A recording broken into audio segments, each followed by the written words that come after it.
Madame, Messieurs, bienvenue à Populi, votre magazine socio-économique et politique sur la télévision AFSI, cette grande chaîne qui vous honore avec des grandes thématiques et beaucoup d'actualités. Alors, ce soir, nous parlons d'un grand thème, à savoir l'économie au rythme de la politique. Il y a certains économistes, plusieurs d'ailleurs, qui ont affirmé que l'économie est une danse au rythme de la politique. Alors, c'est ça qu'on parle ce soir. Et à cet effet, nous avons invité Patrice Moussoko Mboui, qui se trouve être expert en économie, enseignant à l'université, et aussi président de l'ASCOVI, l'association des consommateurs des produits vivriers. Et avec lui, pendant 45 minutes, nous allons éclairer votre lanterne. Bonsoir, Président Moussoko. Bonsoir, messieurs les journalistes. Alors, très content de vous avoir dans ces studios de la télévision AFSI et dans ces grands domaines économico-politiques. Alors, je sais que vous êtes dans une grande association, on va en parler tout à l'heure là. Mais nous voulons comprendre, vous, en tant qu'économiste, comment est-ce que vous regardez les politiques? Les politiciens, les politiques, comment vous les regardez? Merci bien pour la question posée. Je dirais d'abord, il faut définir qu'est-ce qu'on entend par l'économie. Du point de vue étymologique, vous pouvez comprendre que l'économie, c'est la gestion de la cité. Et lorsqu'on parle de la gestion de la cité, on voit directement comment la répartition des richesses s'est faite entre les habitants d'une nation. C'est dans ce sens-là, il y a eu quand même, si on peut parler du point de vue scientifique ou bien du point de vue notion, l'économie, parfois, va de pair avec la politique.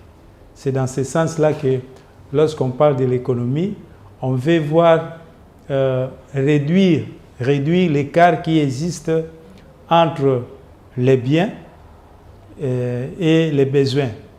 Donc, c'est dans ce sens-là que l'économie fait un effort pour réduire cet écart-là qui existe. D'ailleurs, on parle de biens rares. Donc, les besoins sont toujours grandissants et les besoins augmentent toujours par rapport aux ressources. Les ressources, c'est toujours limité.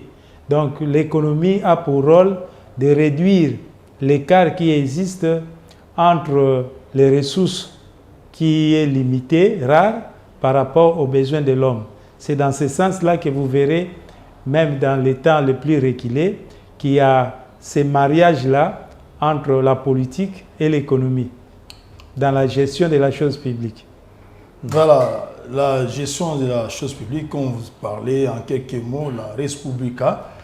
Et c'est là où ça pose aussi un problème, parce que quand nous allons essayer de fondre dans la masse populaire, on découvre que la population s'est plaint qu'il y a un partage vertical au lieu d'un partage horizontal.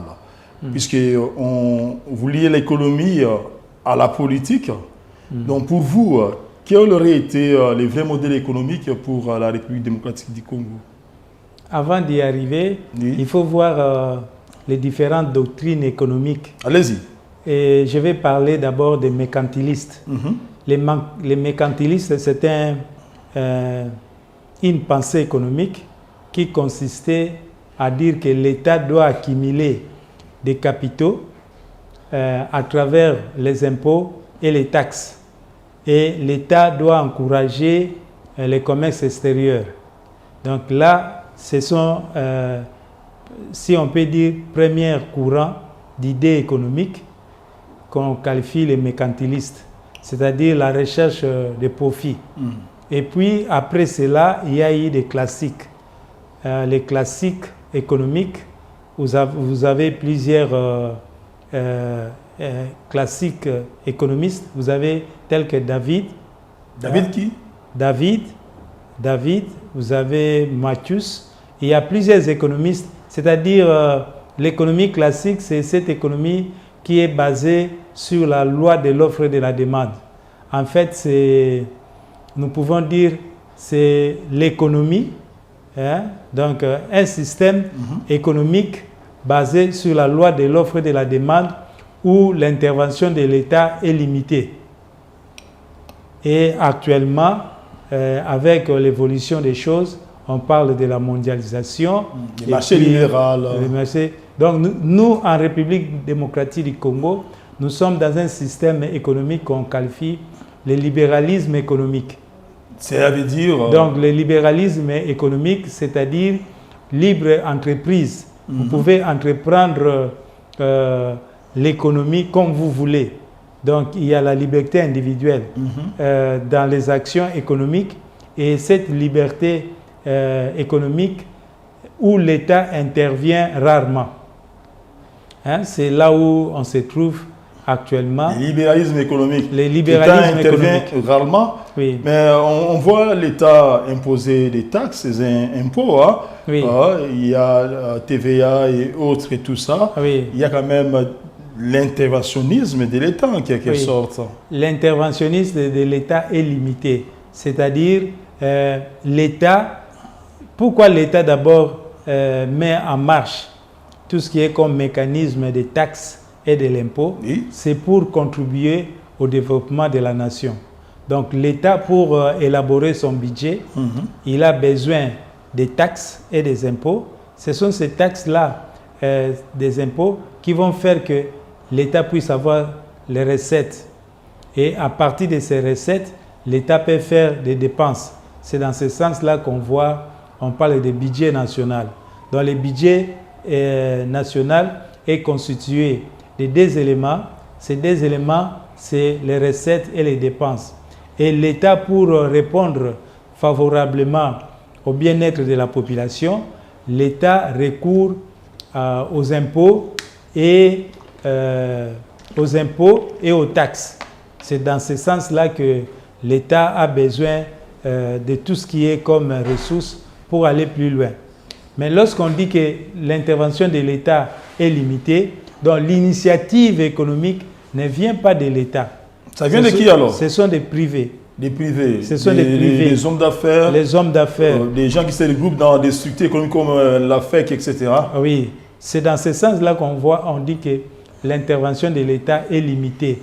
L'État se limite simplement à légiférer. À les orienter. Les orienter, ouais. Pour que les démunis ou bien la classe moyenne puisse aussi trouver des souffles dans les systèmes économiques. Évidemment, je me souviens quand j'étais dans la cellule des presses du ministère de l'économie, à l'époque de Mme Akassia Bandoubo Lambongo. Oui. Vous aussi, dans votre domaine d'expertise économique avec votre association, je dirais l'association des consommateurs, vous veniez là et ce que j'avais vu, il y avait plusieurs contrôles économiques. Hein. Oui. Vous en savez quelque chose? Vous pouvez expliquer un peu à la population? C'est ça, de ces domaines-là que l'État intervient, les contrôles économiques? Bon, je dirais au ministère de l'économie, il y a ce qu'on appelle une commission interministérielle de suivi en ce qui concerne les prix des premières nécessités. Ça, c'est un. Il y a aussi une commission interministérielle qui consiste à mettre ensemble les publics et les privés. En fait, dans le monde actuel, l'État ne peut pas faire tout seul. Il doit collaborer avec les privés. C'est dans ce sens-là que vous trouverez de temps en temps, l'État se retrouve sur une même table avec les opérateurs économiques, avec Copemeco, avec les associations des consommateurs. Parce que, comme je vous disais, dans le système de libéralisme économique, l'État ne travaille pas seul. Ouais. L'État travaille avec les privés et avec des particuliers. Voilà. Donc, afin d'atteindre ces objectifs. Pour la population. Pour la population. Aujourd'hui, ce que nous constatons, cette population est dans un marasme économique. Oui. Et c'est comme si tout ne tourne pas dans les domaines économiques. Il y a un vrai souci de pouvoir d'achat. Il y a même l'inflation. Et vous savez encore ce qui se passe avec la devise dollar, comment les choses tournent. C'est dit à quoi tout ça, Moussoko Mbouyou, Patrice, président des consommateurs des produits vivriers? Là, c'est la grande question. Je dirais la situation dans laquelle nous nous trouvons, l'État et les privés, ils doivent collaborer ensemble pour créer de l'emploi. Parce que le problème, ça se trouve au niveau du pouvoir d'achat. Le pouvoir d'achat du consommateur est faible. Pour remédier à ce pouvoir d'achat, l'État et les privés doivent créer de l'emploi. Lorsqu'on crée de l'emploi, à ce moment, nous verrons que les gens seront un peu libres dans des actions économiques. Si il n'y a pas d'emploi, c'est ainsi que vous avez des koulouna, vous avez des problèmes sérieux. Et vous savez très bien qu'on peut dire même à 70%, nous dépendons des importations. Donc en fait, lorsqu'on parle de balance commerciale, c'est-à-dire dans la balance commerciale, on voit la différence entre les importations et les exportations. Pour une économie, que l'économie soit en bonne santé, une bonne économie, il faut qu'il y ait plus des exportations. Ce sont ces exportations qui vont ramener des devises dans notre pays. Mais nous n'avons pas vraiment beaucoup d'exportations. Nous n'avons pas beaucoup d'exportations. C'est la crainte même que nous, en tant que membres de l'association des consommateurs, que nous formulons avec ZELCAF, donc zone de libre-échange continentale africaine. Donc nous devons plus créer des ressources, nous devons avoir une économie forte pour faire face avec les produits qui viendront de l'extérieur. Sinon, vous verrez que les produits qui viendront de l'extérieur vont envahir notre pays. C'est dans ce sens-là, même dans la politique actuelle du gouvernement, on encourage les petites et moyennes entreprises. Il y a tout un ministère pour ça, pour encourager des initiatives locales afin de permettre aux Congolais de créer plus de l'emploi. L'État est allé même plus loin pour créer des zones économiques. Oui. Des zones économiques. Quand vous parlez des zones économiques, ça veut dire quoi? C'est-à-dire, ce sont des endroits ou bien des territoires que l'État accorde aux investisseurs étrangers et que tout est moins cher là-bas. Tout est moins cher. Et parce que l'État peut peut-être déroger à la règle, par exemple, supprimer certaines taxes pour ces gens-là, pour qu'ils puissent investir davantage. Donc, du côté Maluku, il y a zone économique qui est déjà là, qui est déjà mise en place. On va tenter l'expérience parce que cette expérience a été tentée à plusieurs reprises à la Chine. Donc la Chine a réussi quand même son développement à partir des zones économiques spéciales. Mais qu'est-ce qui fait que l'État congolais, pendant des décennies, depuis son indépendance, ne soit pas vraiment à mesure? Bon, on peut peut-être d'une manière ou d'une autre oublier les années 60, c'est parce que des 60 à 70, on exportait encore beaucoup. Mais partons des 75, par exemple, jusqu'à nos jours, on a connu des sérieux problèmes, des gros soucis d'exportation. Qu'est-ce qui s'est passé? L'État n'a pas pu renouveler ce que les Belges nous avaient laissé en termes d'industrialisation, d'usines, etc. Ils sont seulement cantonnés avec ce qui était là. Après, d'une manière ou d'une autre, ça s'est amorti. Et on n'a pas pu se relancer ou quoi? C'est la même question que vous avez posée au début. C'est-à-dire, quelle relation peut-on établir entre la politique et l'économie? Donc, en fait, pour les économistes, pour aller plus loin, les économistes souhaitent d'abord dans un pays comme le nôtre, qu'il y ait un plan économique. Un plan économique. Un plan économique. Ce plan économique permet à l'État de fixer des objectifs. Et en plus de cela, les économistes se disent qu'il faut qu'il y ait un modèle économique. Qu'est-ce que nous voulons être du point de vue économique? Comme la Chine qui a son modèle. Comme la Chine. Donc, il faut qu'il y ait un modèle économique. Un modèle économique, c'est-à-dire les objectifs que nous voulons fixer dans notre pays par rapport à d'autres nations du monde. Et qu'est-ce que nous voulons être? Qu'est-ce que nous voulons être? Il y a des fois, ceux qui arrivent en politique, ils veulent créer un monde nouveau sans pour autant tenir de nos réalités. Il y a des fois, les plans économiques échouent parce qu'on n'associe pas les nationaux. On fait parfois confiance aux experts de la Banque mondiale, des Fonds monétaires internationaux, de l'Union européenne, sans pour autant plus associer les experts nationaux ou tenir compte de nos réalités. Donc, nous avons nos réalités. Si nous voulons aller de l'avant, il nous faut un plan économique, un plan de développement. Et actuellement, comme vous le savez, on parle des ODD, Objectifs de développement durable. Donc, nous devons tenir compte de ces objectifs-là pour que nous puissions aller plus loin. D'ailleurs, vous avez une maîtrise en économie de développement, je pense. Oui. Hein?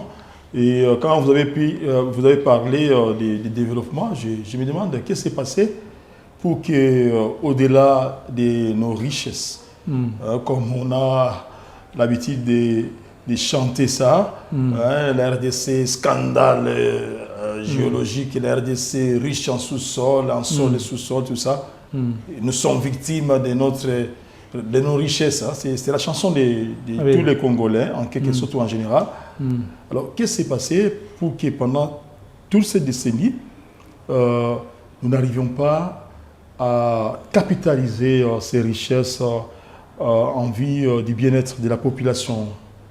Je dirais, dans un premier temps, le travail. Le travail. Le travail. Soyez un peu plus explicite. Hein? Oui, le travail valorise l'être humain. Et le travail valorise aussi la population. Donc, le travail, c'est-à-dire qu'il faut créer de l'emploi. Ah oui. Créer de l'emploi, le travail. Sans le travail, nous ne pouvons pas nous développer.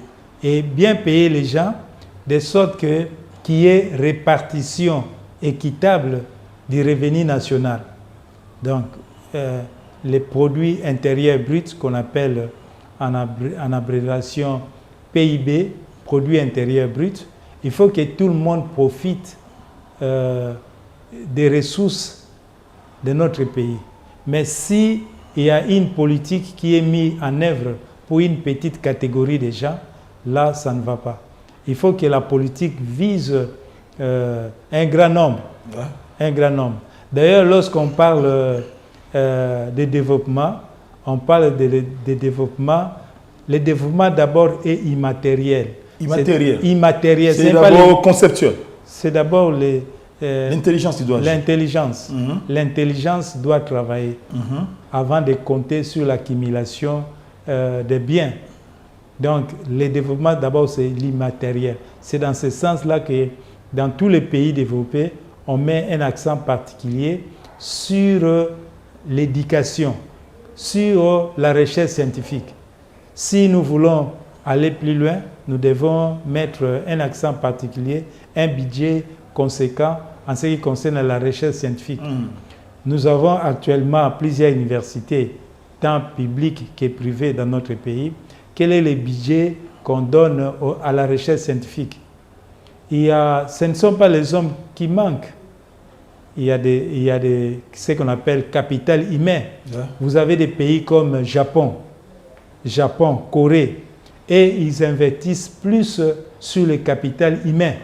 C'est dans ce sens-là que vous voyez, ce sont des pays qui émergent sur le plan économique. Corée du Sud, hein? Oui, Corée du Sud. Parce que Corée du Nord, c'est encore problématique. Oui, hein? Le Japon. On met un accent particulier sur le capital humain. En dehors de tout ce que nous avons comme bien, tout ce qu'on a comme ressources, tout ce qu'il y a comme recherche dans notre pays. Nous avons le capital humain. Donc il faut investir dans l'homme. Il faut investir dans l'homme. C'est l'homme qui va amener un changement dans notre société. Mais si dans la société, il n'y a pas des hommes capables qui peuvent amener, qui peuvent innover, c'est vraiment... Mais vous êtes là, enseignant dans ces nombreuses universités. Qu'est-ce que vous faites pour apporter aussi un changement dans les domaines de l'éducation, par exemple? Je dirais simplement, on doit changer les modes de politique dans notre pays. Parce que souvent, ceux qui ont des postes de responsabilité, il faut être dans un parti politique ou bien être militant dans un parti politique, soit de l'opposition, soit du pouvoir. Il est rare de voir quelqu'un de la société civile tiré du néant pour apporter son expertise dans les affaires voir de l'État. Un technocrate. Prendre la primature, oui. C'est rare. Hein? C'est rare. Donc, c'est-à-dire, souvent, on met un accent particulier sur les politiciens. Donc, si par exemple... Selon leur quota politique, oui, c'est ça. Si par hasard, on dit aujourd'hui, il y a un dialogue ou bien un forum national, vous verrez, on va plus recruter les politiciens, tandis que les experts, les technocrates seront peut-être mis à l'écart. Donc, on doit changer les choses. Si nous voulons aller plus loin, on doit faire confiance aux hommes des sciences. Et les hommes des sciences font partie aussi de la société civile et ils vont porter leur pierre dans la constitution de notre pays. En tout cas, je dois foncer dans ces domaines éducationnels, puisqu'il y a eu même des grèves des enseignants de l'université et surtout des établissements publics réclamant d'avoir des rémunérations décentes, à l'instar des députés qui ont, selon des chiffres qui sont poussés tantôt 15 000 $, à 21 000 $, etc. Des enseignants, des professeurs qui ont mis 500 $, tout ça, des chefs de travaux qui ont derrière moins de 1 000 $ et tout ça. Pourtant, ce sont des hommes de science qui devaient rafraîchir chaque fois leur mémoire avec une attitude calme quand ils ont la facilité de résoudre les problèmes familiaux et de la société environnante. Alors, ils réclament d'être considérés. Quand vous regardez ces politiciens qui nous gèrent en général, parlons de l'opposition, parlons du pouvoir et autres, comment vous, en tant que scientifique, vous en faites la lecture? Ce que je pouvais dire en peu de mots dans ce domaine-là, il faut qu'il y ait une collaboration entre les hommes politiques et les hommes des sciences. Cette collaboration va se concrétiser dans des réalisations de différents projets. Des projets à mettre en œuvre. Hein? Nous pouvons avoir un projet... Donc vos projets à vous, scientifiques? Les projets, même au niveau national, l'État, s'il veut mettre un projet en marche, en principe, il doit associer les scientifiques. Les scientifiques doivent aussi... Pour pouvoir la faisabilité. La faisabilité. Donc, les politiciens ont un grand devoir, comme aussi les hommes des sciences, de se mettre ensemble pour trouver des compromis chaque fois quand il y a un problème dans notre pays. Je comprends, sans vous interrompre. C'est juste pour vous relancer. Quand je regarde ce que vous, scientifiques ou hommes des sciences, enseignants aussi à l'université, en général, ce que vous faites, mais quand les gens vous lisent d'ailleurs, quand on suit vos séminaires, vos interventions dans des ateliers, etc., mais on ne manque pas de têtes. On ne manque pas d'hommes capables pour assumer la relève ou pour relancer les choses dans ces domaines économiques, voire même sociopolitiques. Mais le vrai problème, c'est que vous n'êtes pas écouté alors. Dire ça, c'est aussi très fort. Dire ça. Mais vous avez des bons projets. Je vous dis, nous avons été là, dans des séminaires, dans des ateliers, etc. Ces pays n'auraient plus été comme ça si on vous avait suivi. Donc, disons bien, je ne suis pas le seul scientifique. Ouais. Et souvent, on organise des conférences, des séminaires, des formations, même des ateliers. Mais l'impression qu'on a, l'autorité publique écoute les hommes scientifiques avec réserve. Pourquoi avec réserve? Avec réserve, parce que souvent, les hommes scientifiques ont la liberté d'esprit. La liberté comme on les d'esprit. appelle les libres penseurs. Les libres penseurs. Donc, l'homme scientifique peut directement, sans beaucoup tarder, sans mettre sa langue dans sa poche, comme on peut dire, critiquer. Même si le gouvernement les fait appel, dans un premier temps, les professeurs sont des hommes scientifiques et parfois, il peut critiquer. Même si vous dites, faites-moi appel à cet expert. Il vient, il vous donne des idées, il vous critique. On ne critique pas la personne, mais on critique le système économique qui est mis en place, le système social qui est mis en place, le système politique qui est mis en place. C'est ce que parfois les hommes politiques ne comprennent pas.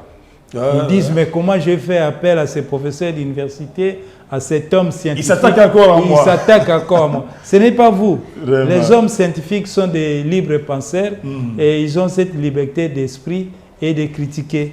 Mais nous devons collaborer ensemble avec les hommes politiques pour qu'il y ait des solutions. Qu'est-ce que cherche l'État? L'État a pour mission principale la recherche du bien-être de la population. Et quel est le souci des hommes scientifiques? Les soucis des hommes scientifiques, c'est d'apporter aussi des solutions dans la société. Donc, l'homme scientifique ne fait pas de recherche pour simple plaisir. Il cherche à résoudre les préoccupations de la société. Donc, c'est tout à fait normal qu'il y ait une collaboration entre les scientifiques et les hommes politiques. Alors, mais cela doit être dans un cadre bien approprié. Avant d'aller foncer dans votre structure de la consommation, qui fait partie aussi de l'économie, j'aimerais même poser des questions supplémentaires, à savoir pourquoi quand il y a des problèmes économiques dans les pays, surtout notre pays, la RDC, on a tendance à se soumettre aux exigences des institutions de Bretton Woods. Qu'est-ce qui se passe? On n'a pas la capacité de se relever donc soi-même. On doit avoir des béquilles, FMI, Banque mondiale, etc. Et après, on va nous parler des gros termes, excusez-moi l'expression, gros termes, macroéconomie, croissance à tel taux, etc. Et donc, beaucoup de choses là, compliquées d'ailleurs. Qu'est-ce qui se passe? Disons bien, je voulais spécifier des mots. Allez-y. Lorsqu'on parle de croissance économique, on voit l'évolution du point de vue quantitatif. Du point de vue quantitatif. Maintenant, lorsqu'on parle de développement, on voit les changements de structure, que ce soit socio-économique, tout ça, que ce soit politique et culturel, mais du point de vue qualité. Maintenant, lorsqu'on parle maintenant de macroéconomie, donc c'est-à-dire on voit des agrégats... Macroéconomiques. Non, des agrégats économiques du point de vue national. Vous avez par exemple les taux d'échange. C'est un agrégat macroéconomique qui concerne l'ensemble du pays. On peut parler de l'inflation. C'est un agrégat, donc un agrégat macroéconomique qui concerne l'ensemble de la population. Si par exemple on parle de la monnaie, c'est un agrégat macroéconomique parce que la monnaie, c'est une question de la souveraineté nationale. Des agrégats au sens des grandeurs, c'est ça, non? Ce sont des éléments économiques qui influencent le fonctionnement d'une économie nationale. C'est au niveau national. Maintenant, lorsqu'on parle de microéconomie, on parle d'une entité individuelle minimale de l'économie telle que la famille, les ménages, c'est plus les privés, l'industrie, au niveau, c'est là où on parle des micros. Quand on parle des micros, on se limite, on parle de la consommation et surtout des revenus. Mais lorsque on ajoute parmi les formules économiques, on ajoute par exemple les revenus égale consommation. Après avoir consommé, qu'est-ce qu'on fait? On épargne. Après avoir consommé, donc consommation plus épargne, plus investissement, plus l'importation, moins les exportations. Là, on plus devient... importation, moins l'exportation. Oui, donc là, on devient au niveau macroéconomique, au niveau national. Donc, ce qui se passe avec les institutions internationales, c'est-à-dire ces institutions, lorsqu'ils vous prêtent l'argent, tels que le Fonds monétaire international, ils vous font un don, en même temps, ils vous contrôlent, ils vous donnent des instructions, ils vous disent, il ne faut pas, dans les dépenses de l'État, il ne faut pas dépasser tel montant. Il ne faut pas payer les gens comme ça, il faut faire ça. C'est un système de contrôle. Bon, ce ne sont pas les... Ils vous orientent même pour la construction des routes. Ils vous orientent. Prenez la nationale numéro 1, laissez d'abord ça, tout ça. L'indépendance, ce que nous devons chercher, maintenant, c'est l'indépendance économique. Dans l'entretemps, avant que vous ne puissiez bien éclairer par rapport à l'indépendance économique, dans l'entretemps, le pays est surendetté parce qu'on vous prête de l'argent. Oui. Si vous allez remettre ça avec un taux d'intérêt quelconque, vous voyez, et au risque qu'un jour, si vous n'arrivez pas à payer, le pays fait faillite, si vous appellerez, je ne sais pas quel terme, banqueroute ou quoi, ou d'autres choses. Alors, qu'est-ce qui se passe? Pourquoi on accepte des dettes au lieu seulement de prendre nos richesses ici et de peut-être les transformer? On n'a pas des moyens de transformation? C'est ce que je disais, ça dépend de notre plan économique national. Et ferme volonté des autorités politiques. Parce que nous avons tout dans ces pays. Tout. C'est-à-dire, nous avons les richesses naturelles, sous-naturelles, nous avons les hommes, les capitales humains, on en a. Mais nous devons avoir des dirigeants capables de défier le monde extérieur. Donc, si vous n'êtes pas fort sur le plan économique, vous risquez de suivre toujours la Banque mondiale. D'ailleurs, les institutions financières, tout le monde le sait aujourd'hui. Aucun pays s'est développé à partir des dons de la Banque mondiale ou bien des Fonds monétaires internationaux. Donc, nous sommes bloqués. Nous sommes bloqués parce que pendant des décennies, nous dépendons de ces institutions-là. Je vous informe de l'autre côté que maintenant, en dehors de la Banque mondiale, il y a BRIC.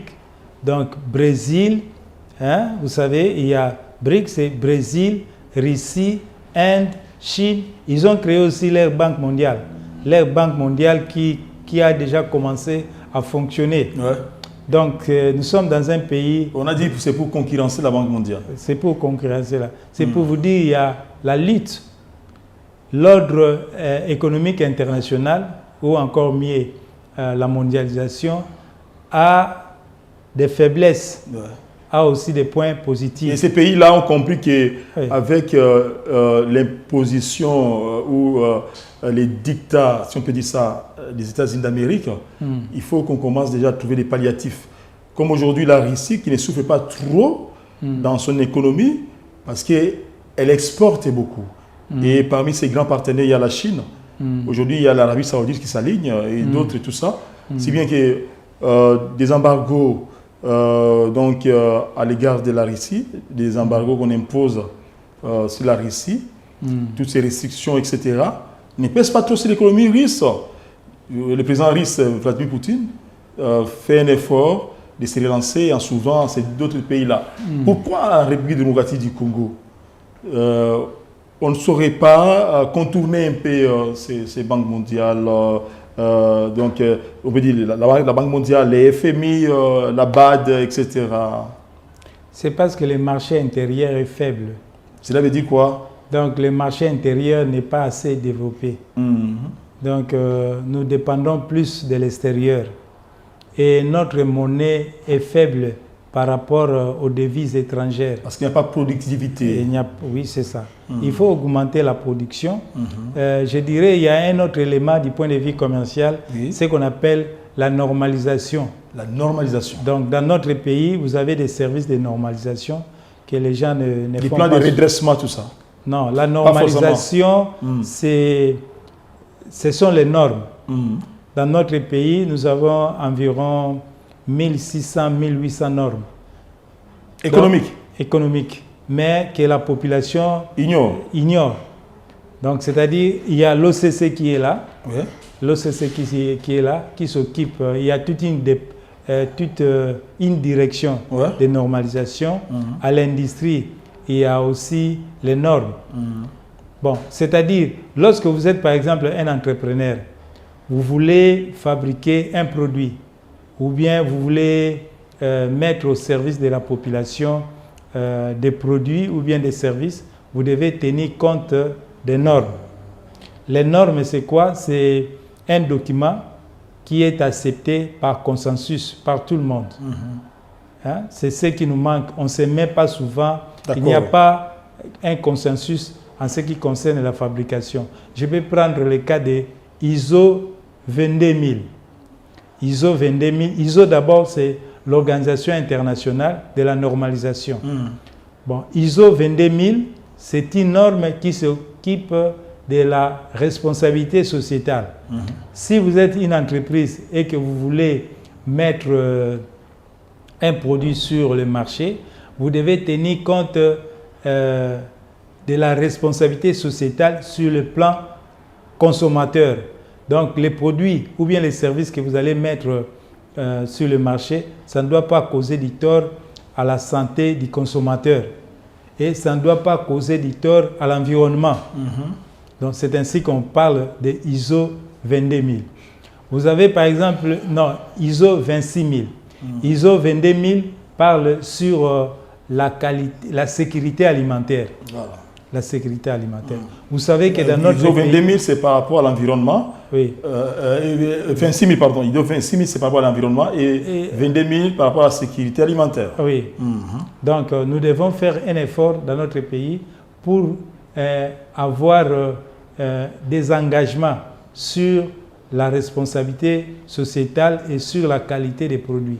Justement, parlons quand même de ces domaines de la consommation parce que vous l'avez déjà évoqué. J'avais promis qu'on aborderait ça, bien que l'émission, oui c'est vrai, dans quelques minutes, on sera obligé de stopper et conclure. Mais je vais savoir une chose. Qu'en est-il de la protection des consommateurs? Parce que c'est votre domaine. Jusque-là, on n'a pas fait assez de progrès parce qu'il n'y a pas une loi sur la protection des consommateurs. Pourquoi il n'y a pas une loi sur la protection des consommateurs dans ces grands pays de la RDC? Un pays au moins plus de 100 millions d'habitants. Il n'y a pas une loi sur la protection des consommateurs. Pourquoi? Pour quelle raison? C'est à poser, la question doit être posée à nos députés et au gouvernement parce que ça fait longtemps que les pays, nous sommes membres de telles sous-régions économiques. Nous sommes membres régionaux de la SADC, de CEMAC, de tout ce qu'il y a comme CAC, c'est tout. Hein? Mais du point de vue protection des consommateurs, nous ne sommes pas encore à la pointe. Donc nous pensons moins à la protection des consommateurs dans notre pays. Mais vous y travaillez, vous n'avez pas bousculé les choses, vous n'avez pas de lobby. Parce que je sais que vous produisez des documents, des tonnes de documents. Qu'est-ce qui se passe? Des tonnes de documents, comme vous voulez les dire. Si vous allez à la présidence, vous allez trouver toujours nos documents. Vous allez à la primature, vous allez trouver des documents des consommateurs. D'ailleurs, dernièrement, le président de la République, son Excellence, le président de la République, il en a parlé, les problèmes d'électricité. Donc, il faut qu'il y ait quand même une participation active des consommateurs dans la gestion telle que de la SNEL, de la Régie des eaux. Parce que ce n'est pas possible, lorsqu'il y a coupure d'électricité, on n'avertit même pas les consommateurs. Et si par hasard, vous n'avez pas débranché votre appareil, il y a des dégâts énormes. Ça se bousille. Donc nous, dans notre pays, nous n'avons pas encore pensé à la protection des consommateurs. Vous avez cité l'OCC, mais curieusement, on voit certains produits avariés qui traînent dans des marchés et puis on les vend. les gens contractent des maladies oui. ou quoi, tout ça. Et pourtant, l'OCC est là. Qu'est-ce qui se passe? L'OCC s'occupe souvent de l'importation et de l'exportation. Mais lorsque un produit arrive sur le marché, c'est les services d'hygiène, c'est le ministère de la Santé qui doit s'en occuper. Donc c'est de ces côtés-là qu'on doit lutter pour qu'il n'y ait pas de produits avariés, des produits de mauvaise qualité dans nos marchés. Mais il y a au niveau des frontières des produits, selon des documentaires qu'on a suivis, selon les informations qu'on a, qui sont déjà d'une manière ou d'une autre reformulées au sens des dates, au niveau de l'étranger où ça devait déjà être évacué, ça devait être des produits classés non propres à la consommation, mais on trafique ça, on les envoie en Afrique et curieusement en République démocratique du Congo aussi. La date des péremptions où ça devait expirer par exemple en 2022, mais et repousse la date jusqu'en 2025, 2024 avec des cachets là. Donc ça se passe comme ça, on a découvert ça et ça nous entre ici au niveau des frontières. Ça vous en savez quelque chose? Je dirais que c'est un problème sérieux que nous devons nous mettre en œuvre pour qu'il y ait des solutions. Je peux prendre les cas d'alerte. Oui, allez-y. Alerte, c'est-à-dire lorsque nous n'avons pas un système d'alerte dans notre pays en ce qui concerne les faux produits. Si on découvre un mauvais produit, par exemple l'Union européenne découvre un mauvais produit qui est mis en circulation, avec les accords commerciaux que nous avons, l'Union européenne va signifier à notre État qu'il y a un tel mauvais produit, il ne faut pas consommer. Et lorsque ça arrive au niveau de notre gouvernement, d'abord, c'est le ministre du Commerce. Le ministre du Commerce, à son tour, transmet les dossiers au secrétariat général du Commerce. Le secrétariat général du Commerce fait appel aux experts. Le secrétariat général étudie les risques. Étudie les risques et présente les propositions à son Excellence, Monsieur le ministre. Et pour que le ministre du Commerce prenne une décision, à partir de cette alerte-là, vous verrez que ça peut passer 4 mois. Dans l'entretemps, on consomme ça. En attendant, on consomme. Wow. Donc, il faut mettre un mécanisme au niveau national d'alerte nationale en ce qui concerne les faux produits. Il faut mettre aussi au niveau national, si je peux dire, un comité national sur la qualité. Donc, chaque institution, que ce soit commerciale, économique, même éducationnelle, doivent s'engager en ce qui concerne la qualité. En tout cas, merci beaucoup, Patrice Moussoko Mboui. J'ai failli dire Ngoï, donc les musiciens, au nom se ressemblent. Mais en conclusion, en guise de conclusion, qu'est-ce qu'on peut retenir par ces grands thèmes, l'économie au rythme de la politique? Je rappelle d'ailleurs que vous êtes dans les domaines hautement politiques, puisque vous gérez une grande structure, l'association des consommateurs des produits vivriers, qui s'occupe aussi des problèmes d'emballage, etc. Ça, on en parlera prochainement, parce qu'on n'a pas assez de temps. On en parlera prochainement. Votre conclusion? Donc, ce que je peux dire comme conclusion, la table tue. La table tue plus que le sida. Donc, il faut une politique gouvernementale en ce qui concerne les produits alimentaires. Donc, l'État doit donner une bonne politique alimentaire à la population. Tout ce qu'on mange doit être contrôlé. Donc, nous invitons vraiment l'État à faire un effort de contrôler la qualité des produits, que ce soit le pain, que ce soit n'importe quel produit, ça doit être contrôlé. Les jus plastiques, les produits chimiques. Les produits chimiques. Donc, c'est dans ce sens-là, et nous invitons aussi l'État congolais à collaborer avec les associations de consommateurs que nous sommes. Pour une bonne gestion du pays, on n'a pas simplement besoin des experts en économie, comme on peut dire la FEC.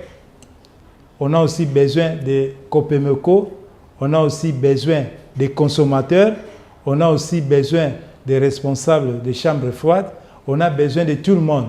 Donc l'État doit associer dans sa politique tous les acteurs socio-économiques de notre pays. Merci beaucoup. Vous avez suivi une belle conclusion en tout cas.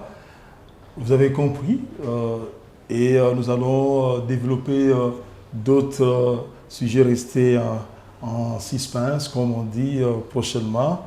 Nous aurons le temps de réinviter Patrice Moussoko Mbouyi, cet expert en économie. Il va nous aider, comme il est dans les domaines de l'économie et du développement. Restez fidèles à votre chaîne APSI TV. À la prochaine opportunité. Bonsoir.